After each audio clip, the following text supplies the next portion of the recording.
नमस्ते बच्चों। आज की क्लास में मैं आधुनिक भारतीय राजनीतिक चिंतन के स्रोत के संबंध में आपको जानकारी प्रदान करेंगे और हम आपको समझाएंगे कि आधुनिक राजनीतिक चिंतन के प्रमुख स्रोत क्या हैं, उनकी प्रमुख उपलब्धियां क्या हैं, उनके प्रमुख तथ्य क्या हैं, वो हमारे भारतीय समाज में किस प्रकार कारगर सिद्ध हुए हैं, उन सब की चर्चा आज हम करेंगे और जानेंगे कि आधुनिक भारतीय राजनीतिक चिंतन किस प्रकार से प्रभावशाली रहा है, किस प्रकार से उसकी चर्चा की गई है। उन सब तथ्यों पर आज विचार विमर्श होगा। हम सब मिलकर इस क्लास में पढ़ेंगे और जानेंगे कि आधुनिक भारतीय राजनीतिक चिंतन किन किन तथ्यों से मिलकर बना है, किन किन तथ्यों से उसको जोड़ा गया है।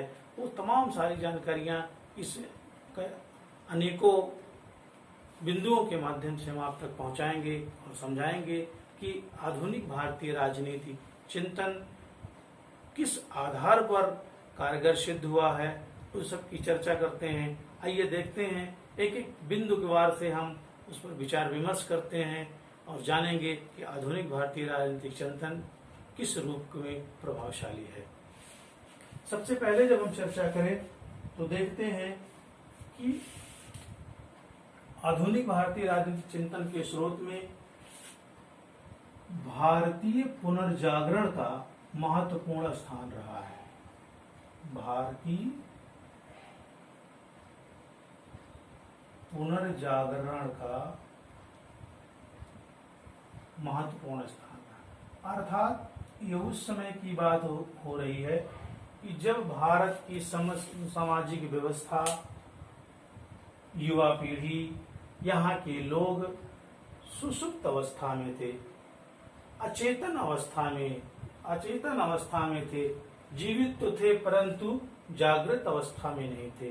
तो उन्हें जगाने का प्रयास किया गया, उन्हें सुसुप्त अवस्था से चेतन अवस्था में लाने का प्रयास किया गया। इनमें से हमारे भारतीय विचारकों, भारतीय राजनीतिक विचारकों में से प्रमुख रूप से राजा राम मोहन राय का नाम आता है, स्वामी विवेकानंद का नाम आता है, स्वामी दयानंद सरस्वती का नाम आता है, अरविंद का नाम आता, अरविंद घोष का नाम आता है, और रविन्द्रनाथ टैगोर का नाम ले लीजिए तो उनका भी महत्वपूर्ण योगदान रहा है। भारतीय दर्शन की बात करें तो उन्होंने भी कविताओं के माध्यम से या गद्य के माध्यम से उन्होंने भारतीय समाज को जागृत करने का प्रयास किया है। उन्होंने एक रचना भी लिख डाली है, भारतवर्ष उन्नति कैसे करे, अर्थात भारतवर्ष किस प्रकार से उन्नति करे। भारतीयों के बारे में उन्होंने बहुत ही लथाड़ा है और एक उनकी जो कमियां हैं उनको उजागर करने का प्रयास उन्होंने अपने गद्य के माध्यम से किया है। तो हम ये कह सकते हैं कि भारतीय पुनर्जागरण आधुनिक भारतीय राजनीतिक चिंतन के स्रोत का आधार था, पहला बिंदु था। इससे हम चर्चा कर सकते हैं कि भारतीय पुनर्जागरण कब हुआ और किन किन विद्वानों के प्रेरणा स्रोत उसमें जागृत अवस्था विद्यमान हुई। साथ ही साथ हम देखते हैं कि हमारे देश में राष्ट्र चेतन अर्थात राष्ट्र की चेतना की भावना नहीं थी, उसको इन दो विद्वानों द्वारा, लोगों द्वारा, सामाजिक व्यवस्था को संचालन करने वाले लोगों द्वारा उसे सुषुप्त अवस्था से जागृत अवस्था में ले जाने का प्रयास किया गया। तो इस बिंदु के माध्यम से हम समझ सकते हैं कि यह आधुनिक भारतीय राजनीतिक चिंतन के स्रोत में कितना महत्वपूर्ण योगदान प्रदान करता है और ये एक बिंदु के माध्यम से आधुनिक भारतीय राजनीतिक चिंतन के स्रोत को एक आधारशिला तय करता है। आइए हम दूसरे टॉपिक पर चर्चा करते हैं, दूसरे पॉइंट पर चर्चा करते हैं। देखते हैं कि दूसरा बिंदु कौन सा है जो आधुनिक भारतीय राजनीतिक चिंतन के स्रोत का आधार है। तो दूसरे बिंदु की हम चर्चा करें तो इसमें देखते हैं ईसाई मिशनरियों का नाम महत्वपूर्ण से लिया जाता है। किसका नाम लिया जाता है? ईसाई मिशनरी।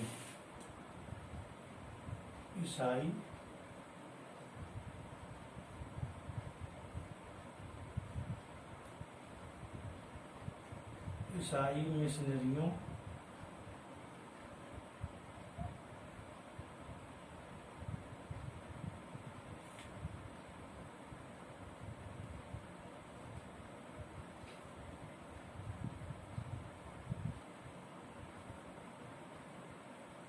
में कहा गया है कि आधुनिक भारतीय राजनीतिक चिंतन के क्षेत्र स्रोत में ईसाई मिशनरियों की भूमिका महत्वपूर्ण रही है, चाहे वो सामाजिक व्यवस्था को लेकर रही हो, चाहे वो जातिगत व्यवस्था को लेकर रही हो, चाहे धर्म के प्रचार प्रसार की बात की गई हो, या फिर शासन व्यवस्था को छोटे छोटे जो रियासत के रूप में भारतीय समाज बटा हुआ था उन्हें इन मिशनरियों के द्वारा संचालित किया जा रहा था। इनमें जो चंद लोग थे उनके द्वारा इनको संचालित किया जा रहा था, इनकी भूमिका तय की जा रही थी। यानी कहने का मतलब हम कह सकते हैं कि आधुनिक भारतीय राजनीतिक चिंतन के स्रोत में ईसाई मिशनरियों की भी भूमिका महत्वपूर्ण रही है। इन्हें हम आधुनिक भारतीय राजनीतिक चिंतन के स्रोत के आधार पर हम तय कर सकते हैं और देख सकते हैं इनको सम्मिलित किया गया है, किस प्रकार से ये हमारे भारतीय समाज को एक नई दिशा देने का प्रयास किया है और आधुनिक भारतीय राजनीतिक चिंतन के स्रोत के रूप में भूमिका अदा की है। आइए हम अगले बिंदु पर चर्चा करते हैं और देखते हैं कि किस प्रकार से ये बिंदु हमारे आधुनिक भारतीय राजनीतिक चिंतन के स्रोत का आधार सिद्ध होता है। तीसरे बिंदु पर जब हम चर्चा करें,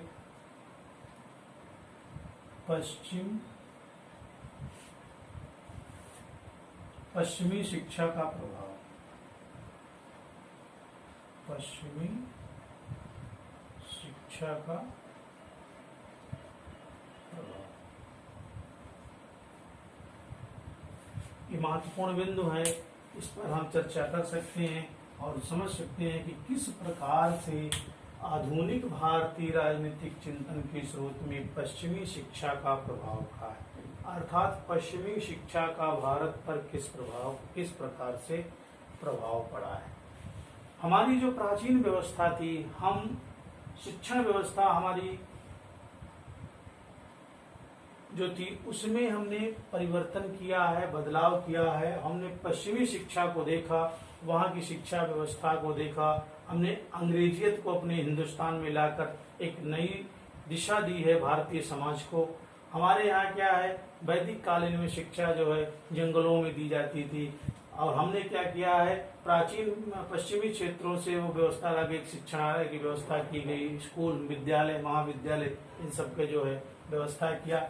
तो कह सकते हैं पश्चिमी शिक्षा को हमने अपनाने का प्रयास किया। अपनी शिक्षा के साथ साथ हमने पश्चिमी शिक्षा को भी अपने में समायोजित किया, जिसके माध्यम से हमारी जो सामाजिक दशा है, सामाजिक दशा में परिवर्तन आया, सुधार हुआ। तो ये हम कह सकते हैं कि पश्चिमी शिक्षा का प्रभाव भी आधुनिक भारतीय राजनीतिक जगत में पड़ा है। क्योंकि जब हम देखते हैं प्राचीन काल में, जब हम आज के 50 सालों बाद पहले की वो चर्चा करें तो हमारे यहाँ जो अच्छी शिक्षा, अगर कुछ उच्च शिक्षा लेना होता था तो हमारे यहाँ कोई ऐसी व्यवस्था नहीं थी जहाँ से हम पीएचडी या फिर एलएलबी जैसे कोर्स को हम कर सकते थे। तो हमारे ज्यादातर राजनेता कहीं इंग्लैंड से, कहीं अमेरिका से, कहीं ब्रिटेन से, कहीं जर्मनी से वहां जाके शिक्षा ग्रहण करते थे। तो उन सब का जो प्रभाव पड़ा है धीरे धीरे हमारे राज्य, हमारे समाज में पड़ा है। हमने उनको अपने यहाँ सीखा है, उतारा है और आज हमारा जो सामाजिक व्यवस्था है, सामाजिक जो आज आधार है वो पश्चिमी शिक्षा से प्रभावित है। पश्चिमी शिक्षा को हमने ग्रहण किया है। तो ये हम कह सकते हैं कि पश्चिमी शिक्षा का प्रभाव आधुनिक भारतीय राजनीतिक चिंतन के स्रोत में महत्वपूर्ण भूमिका अदा करता है। आइए हम अगले बिंदु पर चर्चा करते हैं और देखते हैं कि किस प्रकार से ये बिंदु आधुनिक भारतीय राजनीतिक चिंतन के स्रोत का आधार तय करता है।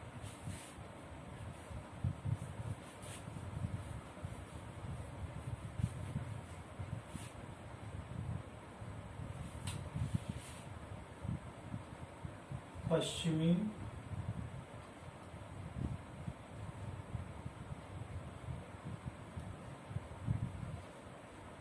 उदारवाद का प्रभाव।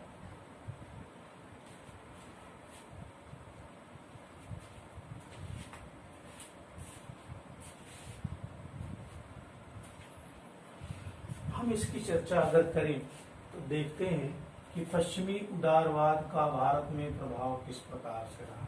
हमने जो पश्चिम जगत की बात करें, पश्चिम यूरोप की बात करें, यूरोप जगत की बात करें, वहाँ के शासन व्यवस्था की बात करें, वहाँ की जो उदारवादी धारणा रही है वो हमारे आधुनिक भारतीय राजनीतिक चिंतन में किस प्रकार से कारगर सिद्ध। हम देखने अगर हम वेस्टर्न पॉलिटिकल थॉट की तरफ जाते हैं तो जॉन लॉक जो है एक राजनीतिक विचारक हैं, उन्होंने उदारवाद पर विशेष जोर दिया है। उदारवाद के जनक के रूप में वो जाने जाते हैं और उदारवाद की आत्मा भी उनको कहा गया है।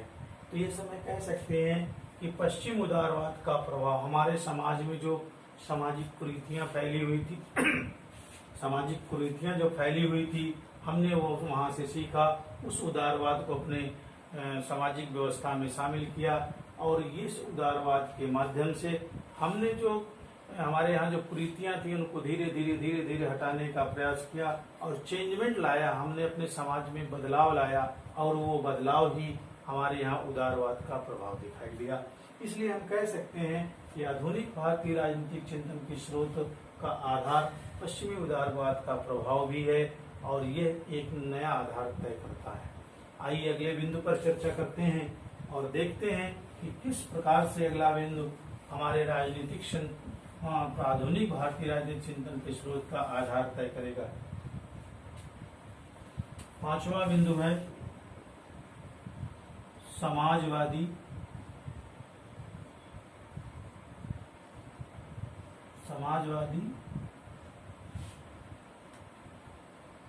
चिंतन का प्रभाव।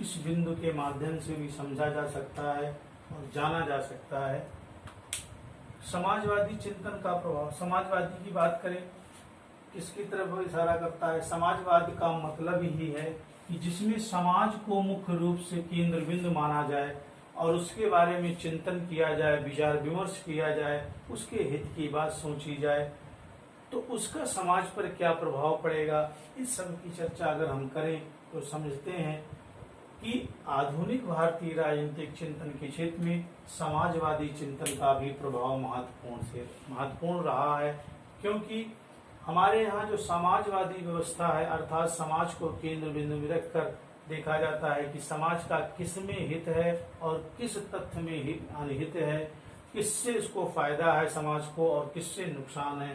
तो जो लोकतांत्रिक व्यवस्था हमारे यहाँ स्थापित की गई है उसमें समाजवादी चिंतन का भी प्रभाव सम्मिलित किया गया है, समाजवादी राज्य की कल्पना की गई है।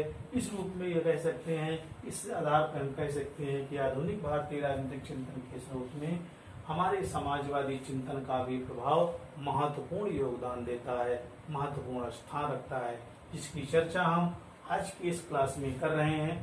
अब अगले बिंदु पे हम चर्चा करते हैं और जानते हैं कि आधुनिक भारतीय राजनीतिक चिंतन किस प्रकार से समाजवादी चिंतन को प्रभावित कर रहा है।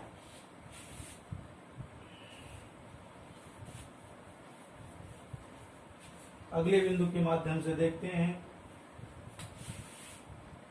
छठे बिंदु के माध्यम से लोकतांत्रिक समाजवाद।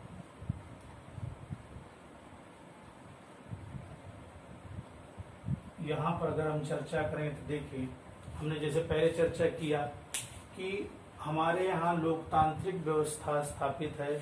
हमारा देश 15 अगस्त 1947 को आज़ाद हो गया था। उसके बाद जो हमारे यहाँ शासन व्यवस्था स्थापित की गई थी वो लोकतांत्रिक शासन व्यवस्था स्थापित की गई, अर्थात हमने लोकतंत्र को अपनाया है। तो हमारे यहाँ जो सामाजिक व्यवस्था है वो लोकतांत्रिक समाजवाद की कल्पना करता है, लोकतांत्रिक समाजवाद को जन्म देता है। तो लोकतंत्र हमने ब्रिटेन और अमेरिका से अपने देश में सम्मिलित लिया है। वहां हमने देखा, वहां की लोकतांत्रिक व्यवस्था को हमने अपने देश में प्रयोग किया और उसको उसी के आधार पर हमने अपना एक संविधान बनाया। इसमें से यूरोप के देश जो लोकतांत्रिक व्यवस्था का अनुपालन कर रहे थे उसी को हमने अपने देश में लागू किया, समाहित किया, क्योंकि आजादी के पहले हमारे देश में एक राजतंत्र की व्यवस्था थी। छोटे छोटे रियासतों के राजा हुआ करते थे, लेकिन हमने पश्चिमी यूरोप को देखा, पश्चिमी अमेरिका को देखा, पश्चिम के देशों को देखा और वहाँ की शासन व्यवस्था को देखा, तो हमने भी वो व्यवस्था को अपने समाज में शामिल किया। तो इस आधार पर हमारा जो समाज हुआ वो लोकतांत्रिक समाजवाद हो गया। अर्थात हम कह सकते हैं कि आधुनिक भारतीय राजनीतिक चिंतन के क्षेत्र में लोकतांत्रिक समाजवाद का महत्वपूर्ण योगदान है, जो क्षण क्षण हम लोगों को प्रभावित कर रहा है, एक नई राह के रूप में शामिल हुआ है। अब आगे हम चर्चा करते हैं, अगले पॉइंट पर चर्चा करते हैं और देखते हैं कि आधुनिक भारतीय राजनीतिक चिंतन के स्रोत में कौन सा बिंदु है जो अपना प्रभाव दिखाई दे रहा है। अब आगे हम चर्चा करते हैं पश्चिमी संस्थाओं का प्रभाव। पश्चिमी संस्थाओं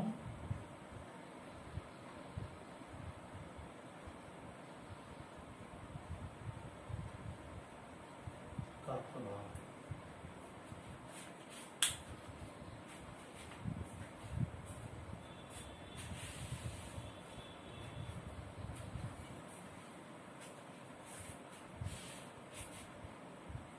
इस बिंदु के माध्यम से समझ सकते हैं, देख सकते हैं कि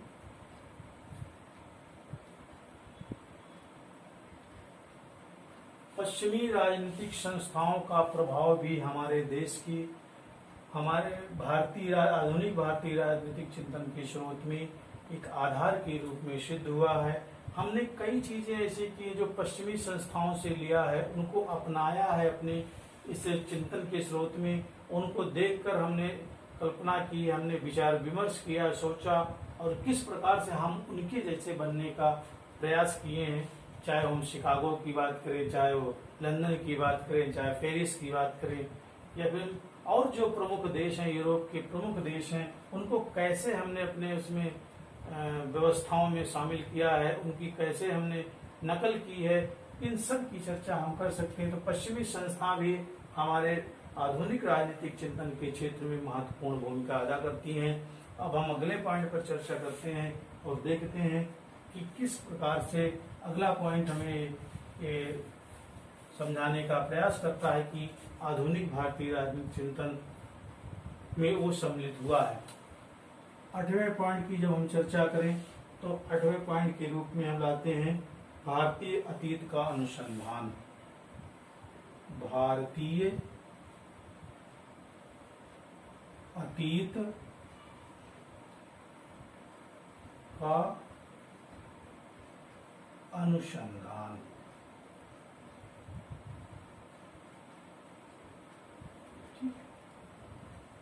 भारतीय अतीत का अनुसंधान ये बहुत ही रिसर्चर टॉपिक है।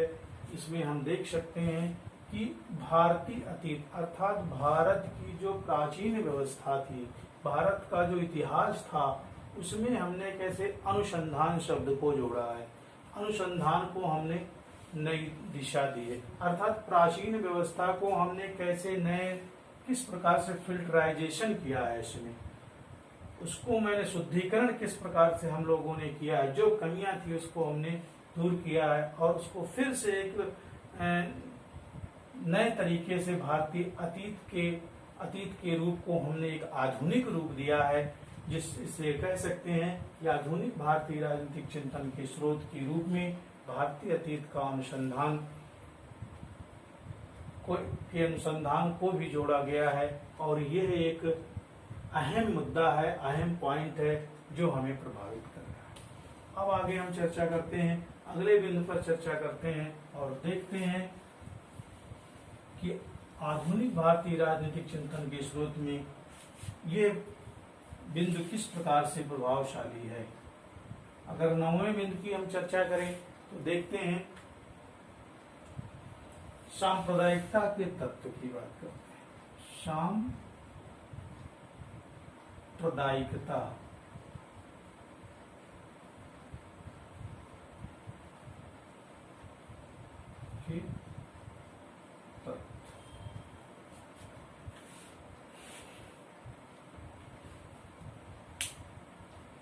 सांप्रदायिकता क्या होती है? जब हम किसी एक संप्रदाय के लोगों को अधिक महत्व प्रदान करें और उस संप्रदाय को दूसरे संप्रदाय पर थोपने का प्रयास करें, लादने का प्रयास करें, तो फिर उस सांप्रदायिकता को बढ़ावा देता है।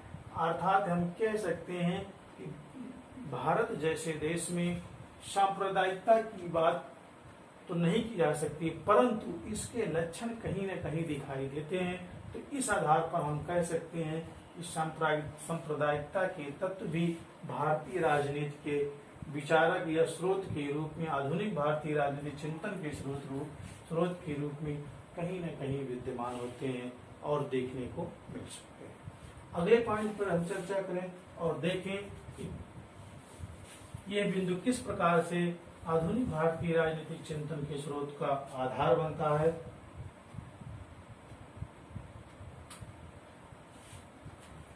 अब आगे चर्चा करते हैं आर्थिक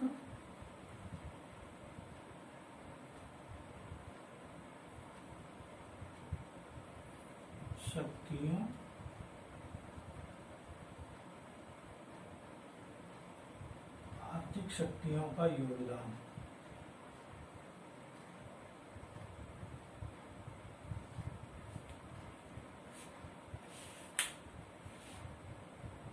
अगर हम आर्थिक शक्तियों की कल्पना करें वर्तमान में, आज के युग में, आज के समाज में, तो प्रमुख रूप से अमेरिका, ब्रिटेन, फ्रांस, चीन, जापान, इन सब का नाम आता है।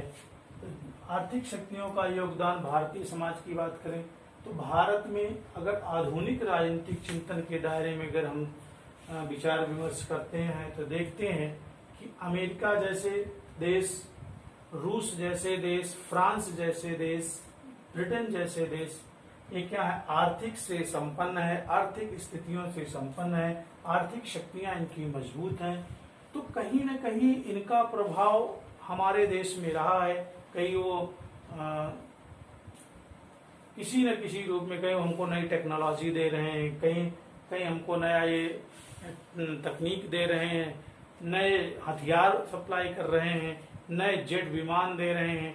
ये तो उनकी आर्थिक शक्तियां हमारे यहाँ किसी न किसी हित में काम कर रही हैं। उसके बदले हमें किस चीज का चुकता करना पड़ रहा है, वो भी प्रभावशाली है। परंतु ये शक्तियों के माध्यम से हमें कुछ नवीनीकरण देखने को मिला है। हमने अपने व्यक्तित्व में विकास किया, अपने देश को आधुनिकता के दौर में ले जाने का प्रयास किया है। आज हमारी वर्तमान स्थिति इनके सहायता से, इनके योगदान से महत्वपूर्ण भूमिका में पहुंच चुकी है। आज हम विश्व के प्रमुख देशों में से एक हैं जिनकी चर्चा आज भारत की विश्व में की जाती है। तो इसलिए हम कह सकते हैं कि आधुनिक भारतीय राजनीतिक चिंतन के स्रोत में आर्थिक शक्तियों का भी महत्वपूर्ण योगदान रहा है। चाहे वो ब्रिटेन हो, चाहे वो फ्रांस हो, चाहे वो अमेरिका हो, चाहे जापान हो, चाहे रसिया हो, इन सब देशों का कहीं न कहीं प्रभाव हमारे आधुनिक राजनीतिक चिंतन के स्रोत में देखने को मिलता है। आइए अगले बिंदु पर चर्चा करते हैं और देखते हैं कि किस प्रकार से आधुनिक राजनीतिक चिंतन के स्रोत को प्रभावित किया जा रहा है।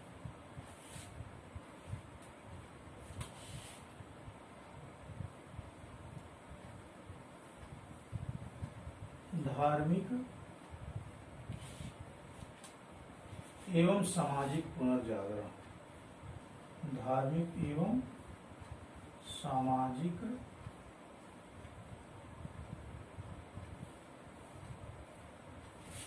पुनर्जागरण।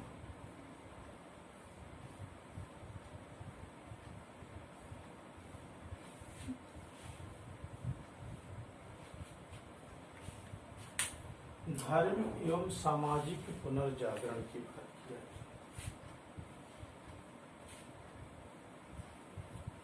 आधुनिक भारतीय राजनीतिक चिंतन की स्रोत की जब हम चर्चा करें तो इसमें धर्म भी एक स्थान रखता है, समाज भी एक स्थान रखता है। अर्थात हमारे राजनीतिक विचारकों द्वारा, राजनीतिक चिंतकों द्वारा धार्मिक एवं सामाजिक दोनों क्षेत्र में जागृत करने का प्रयास किया गया है। चाहे वो राजा राम मोहन राय द्वारा हो, चाहे वो स्वामी दयानंद सरस्वती के द्वारा हो, चाहे वो स्वामी विवेकानंद के द्वारा हो। सामाजिक और धार्मिक दोनों रूप से जागृत करने का प्रयास किया है। और ये कहा गया है कि जैसे स्वामी दयानंद सरस्वती ये कहते हैं कि मूर्ति पूजा का खंडन किया है उन्होंने, कि मूर्ति पूजा नहीं करनी चाहिए, क्योंकि अपने विकास के लिए किसी की आवश्यकता नहीं, किसी के पूजा की आवश्यकता नहीं है, अर्थात मूर्ति पूजा का इन्होंने विरोध किया है। जबकि दूसरी तरफ हम देखते हैं स्वामी विवेकानंद को, तो वो मानते हैं कि मूर्ति पूजा करना चाहिए। जिसका मनोबल कमजोर हो, जिसकी मनोदशा कर्म कमजोर हो, वो मूर्ति पूजा का सहारा लेके अपने व्यक्तित्व का विकास करे और साथ ही साथ सामाजिक विकास भी करे। ये उसको एक नई दिशा प्रदान करेगी, एक मजबूती प्रदान कर सकती है। तो ये हम कह सकते हैं कि धार्मिक एवं सामाजिक पुनर्जागरण के क्षेत्र में भी आधुनिक भारतीय राजनीतिक चिंतन कहीं ना कहीं प्रभावित रहा है। तो ये भी एक उसके बिंदु के रूप में जोड़ा जा सकता है और समझा जा सकता है। आइए अगले बिंदु पर चर्चा करते हैं।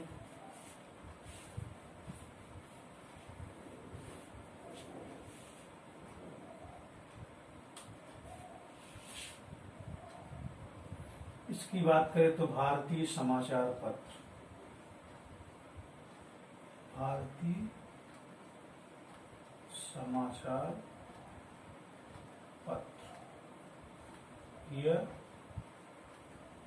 मीडिया।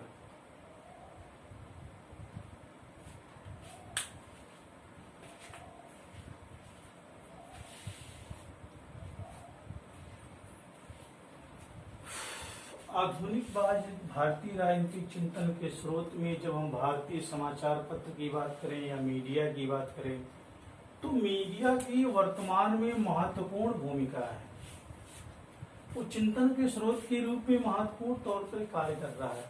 आज तो अगर हम कहें तो हमारे यहाँ समाचार पत्र या मीडिया जो है पूर्ण रूप से चौथा स्तंभ बना हुआ है, सरकार का चौथा अंग के रूप में कार्य कर रहा है। जैसे 3 अंग की चर्चा करें, कार्यपालिका, व्यवस्थापिका और न्यायपालिका, और चौथे रूप में वो मीडिया है जो कि भारतीय राजनीति को, भारतीय अस्तित्व को वो एक एक बिंदु आम जनता तक पहुंचाने का प्रयास करती है। तो इसलिए हम कह सकते हैं कि जो भारतीय समाचार पत्र हैं, जो पेपर हैं, इनके द्वारा भी छोटी छोटी जानकारी पूरे समाज तक फैलाई जाती है, सामाजिक चेतना पैदा की जाती है, राजनीतिक चेतना पैदा की जाती है, जिससे कि प्रत्येक नागरिक, भारत का प्रत्येक नागरिक पल पल की खबर उसके पास रहे और हर चीज उसकी जानकारी में हो। ऐसा कुछ ना हो कि जिससे वो जानकारी उसको ना मिल सके। तो इसमें अहम भूमिका भारतीय समाचार पत्रों का है, मीडिया का है, जो कि घर बैठे वो पूरे देश की, पूरे विश्व की खबर उनके पास रहती है और सब किसी भी वस्तु से, किसी भी चीज से, किसी भी जानकारी से वो अननोन नहीं रहते हैं। सब कुछ उनको प्राप्त होती रहती है। इसलिए हम कह सकते हैं कि आधुनिक भारतीय राजनीतिक चिंतन के क्षेत्र में भारतीय समाचार पत्र या मीडिया का भी महत्वपूर्ण योगदान रहा है। अगले बिंदु पर चर्चा करते हैं और देखते हैं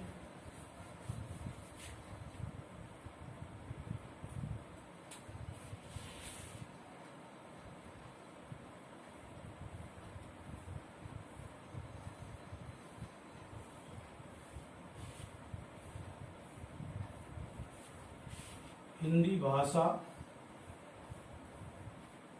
एवं साहित्य का योगदान, एवं साहित्य का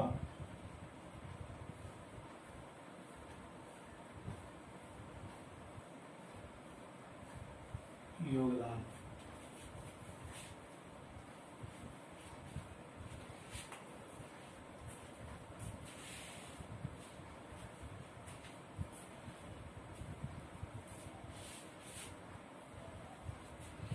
अगर हम आधुनिक भारतीय राजनीतिक चिंतन के स्रोत की चर्चा करें या उसका आधार बिंदु तय करें, तो देखते हैं कि हिंदी भाषा एवं साहित्य का भी भारतीय समाज में महत्वपूर्ण योगदान रहा है। आज हम हर क्षेत्र में अपनी भाषा का प्रचार प्रसार कर रहे हैं, अपने साहित्य का प्रचार प्रसार कर रहे हैं। और ये कहीं ना कहीं, चाहे वो हिंदी साहित्य की बात करें, चाहे अंग्रेजी साहित्य की बात करें, चाहे संस्कृत जगत की बात करें, ये सब जो है किसी न किसी मामले में आधुनिक भारतीय राजनीतिक चिंतन के स्रोत का आधार हैं, आधार बिंदु तय करते हैं। क्योंकि भारत की ज्यादातर जनता जो है हिंदी प्रभावित या इन भाषाओं से प्रभावित है, और ये भाषा उनकी मनोदशा को बदलती हैं, उनको उनके अंदर चेतना पैदा करने का प्रयास करती हैं। जिनमें से भारतीय धुरीश्वर जी का नाम आता है, कबीर का नाम आता है, तुलसी जी का नाम आता है, और वाल्मीकि जैसे महान कलाकारों ने एक महाकाव्यों की रचना की। ये महाकाव्य हमारे दैनिक जीवन में एक नए नए मोड़ तैयार करते हैं, एक नई चेतना भरते हैं। तो इसलिए कह सकते हैं कि आधुनिक भारतीय राजनीतिक चिंतन के क्षेत्र में हिंदी भाषा एवं साहित्य का भी महत्वपूर्ण योगदान रहा है। आइए अगले बिंदु पर चर्चा करते हैं और देखते हैं।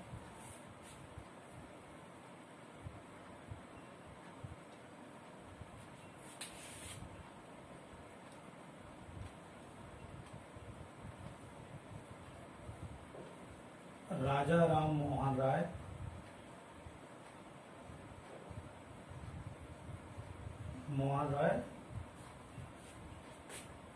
और ब्रह्म समाज।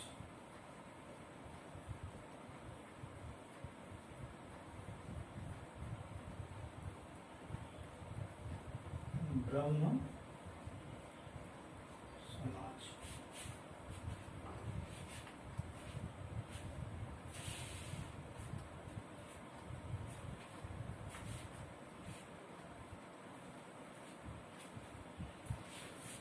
आधुनिक भारतीय राजनीतिक चिंतन के स्रोत के रूप में एक आधारभूत भूमिका अदा करते हैं राजा राम मोहन राय द्वारा स्थापित ब्रह्म समाज की जो स्थापना की गई है। इसके द्वारा ब्रह्म समाज की स्थापना 1827 में की गई है। उसके संस्थापक के रूप में राजा राम मोहन राय को जाना जाता है। इन्होंने एक ऐसे समाज की स्थापना की कि जो वो समाज धीरे धीरे समाज को जागृत करता रहा और नई दिशा देने का प्रयास करता रहा। इसलिए हम कह सकते हैं कि राजा राम मोहन राय द्वारा ब्रह्म समाज की जो स्थापना की गई है, उसका भी कहीं ना कहीं आधुनिक भारतीय राजनीतिक चिंतन के स्रोत में महत्वपूर्ण आधार